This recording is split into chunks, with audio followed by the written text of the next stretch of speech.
স্বাদ ও পুষ্টিতে ভরপুর থাকায় একসময় বাজারে ব্যাপক চাহিদা ছিল ড্রাগন ফলের।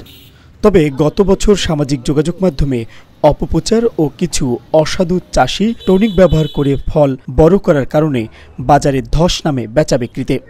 মে থেকে নভেম্বর পর্যন্ত ড্রাগন ফলের মৌসুম হলেও এবছরেও নেই তেমন বেচাবিক্রি। ৬০০ থেকে ৭০০ টাকার ড্রাগন ১৮০ থেকে ৩০০ টাকায় বিক্রি হলেও ঘন্টার পর ঘন্টা অলস সময় পার করছেন বিক্রেতারা। গেছে বছর ৩০০-৪০০ টাকা করে বিক্রি করছি, অনেক চলছে, কিন্তু এবছর এত কম দামে দিচ্ছি, এরপরও ভাই মাল চলতেছে না। এবছর সকাল থেকে বসে আছি, এখন পর্যন্ত ১ কেজি বিক্রি করতে পারিনি ভাইয়া। আগে ২০০-২৫০ কেজি মাল ব্যস্ত করতেছি, অনেক গতবার এক গজব আরম্ভ হয়েছে, এর থেকে অনেক বেচা কিনে একবারে কম, বড় জোর ৪০-৫০ কেজি মাল বেচন যায়, এর উপরে বেচা যায় না। এটা মানুষের কিতা হয় না বালা না, ডায়াবেটিস না কিতা আঙ্গামাঙ্গা হয়, মেডিসিন মারে, ফরমালিন মারে, এই থেকে মানুষের জন্য কম নেই। ঢাকার আভিজাত্য এলাকা গুলশান ঘুরে দেখা গেছে ড্রাগন ফলের পসরা সাজিয়ে বসেছেন বিক্রেতারা, তবে নেই কাঙ্ক্ষিত ক্রেতার দেখা। বেচাই না একেবারে নাই, সকাল ধরে দিচ্ছি, ওরা একজন নিলে আধা কেজি, আরেকজন নিলে ২৫০ গ্রাম, আর এটা বেচলাম একজন আধা কেজি, একেবারে বেচা কিনা নাই। কিনতে গেলে অনেক দাম, বেচতে গেলে সস্তা, কত দামে মাল কিনে কিন্তু না কিনলে তো সংসার চলে না, সংসার চালাইতে অনেক কষ্ট হয়, সব জিনিসের দাম।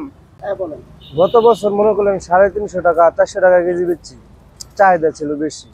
তখন মনে করলেন একটা গুজব বার হয়েছে, এই কারণে মনে করলেন মানুষে নিতে চায় না। তখন ১৮০ টাকা ১৭০ টাকা এরকম, তাও আগের চেয়ে অনেক দাম কমে গেছে, তাও নিতে চায় না মানুষ। তবে কিছু ক্রেতাদের ভেঙেছে ভুল, আবারও কিনছেন ড্রাগন ফল। আবারও যাতে গুজব না ছড়ায় ও অসাধু চাষির বিষয়ে নজর রাখার দাবি তাদের। ড্রাগন আগে আমরা ৪০০ টাকা কেজি কিনতাম, কিন্তু এখন দাম কম, ২০০ টাকা কেজি কিনতে পারতেছি। আর যে একটা গুজব ছিল, গুজবের কারণে মাঝখানে কেনা বন্ধ ছিল, কিন্তু এখন আবার মানে ওরকম বিষক্রিয়া নাই, যে কারণে আমরা আবার খাচ্ছি আগের মতো। ড্রাগন ফল বিষয়ে আপনি যেটা বললেন, আল্লাহ তাআলা পৃথিবীতে যত ফলই পাঠাইছে মানুষের উপকারের জন্য, যে কোনো ফল আল্লাহ তাআলার একটা নিয়ামত।